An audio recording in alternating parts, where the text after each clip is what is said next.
Dictation शुरू होगी 5 second बाद। 5 4 3 2 1 स्टार्ट। महोदय, केंद्र सरकार के कार्यालयों में अब ऐसे अधिकारियों तथा कर्मचारियों की कमी नहीं है जो हिंदी भलीभांति न जानते हों, फिर भी वे अभी तक अपना सरकारी कामकाज अंग्रेजी में ही कर रहे हैं।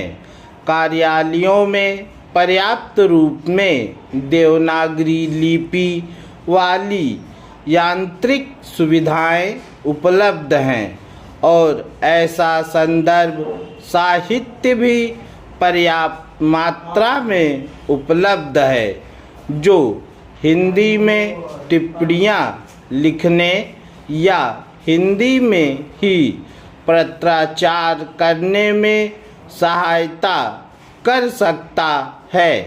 समय समय पर जारी हुए सरकारी आदेशों के अनुसार भी यह अपेक्षित है कि विभिन्न मंत्रालयों, विभागों तथा कार्यालयों का अधिकांश कामकाज हिंदी में हो।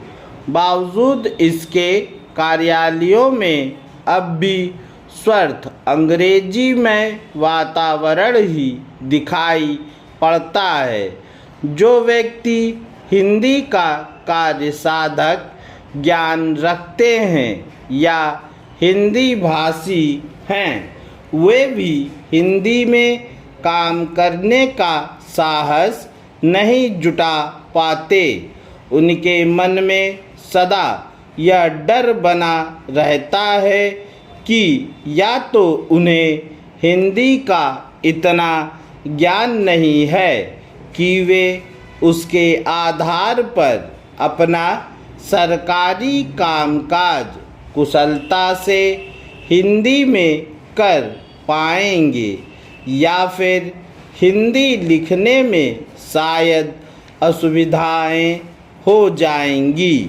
इसी कारण से संकोचवश वे हिंदी में काम शुरू करने में हिचकिचाते हैं। इसी संकोच को मिटाने के लिए हिंदी कार्यशालाओं की आवश्यकता महसूस हुई और सन 1969 में पहली बार ऐसी कार्यशालाओं का आयोजन करने का निश्चय किया गया।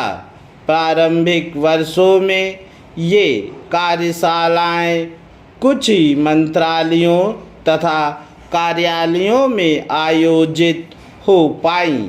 आज स्थिति यह है कि हिंदी कार्यशालाएं देश भर में केंद्र सरकार के कार्यालयों में ही नहीं अपितु सभी सरकारी उपक्रमों, निकायों, बैंकों आदि में हो रही हैं, परंतु इनका स्वरूप सब जगह एक जैसा नहीं है और इनके वांछित परिणाम भी एक समान नहीं दिखाई पड़ रहे हैं।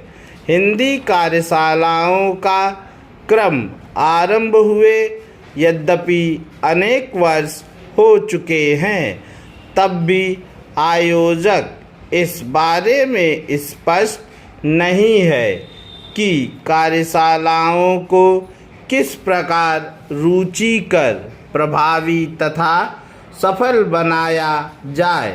कार्यशाला का क्या स्वरूप हो, उसकी कितनी अवधि हो, किन विषयों पर उसे ध्यान दिया जाए, उनका संचालन किस रूप में किया जाए, आदि आदि।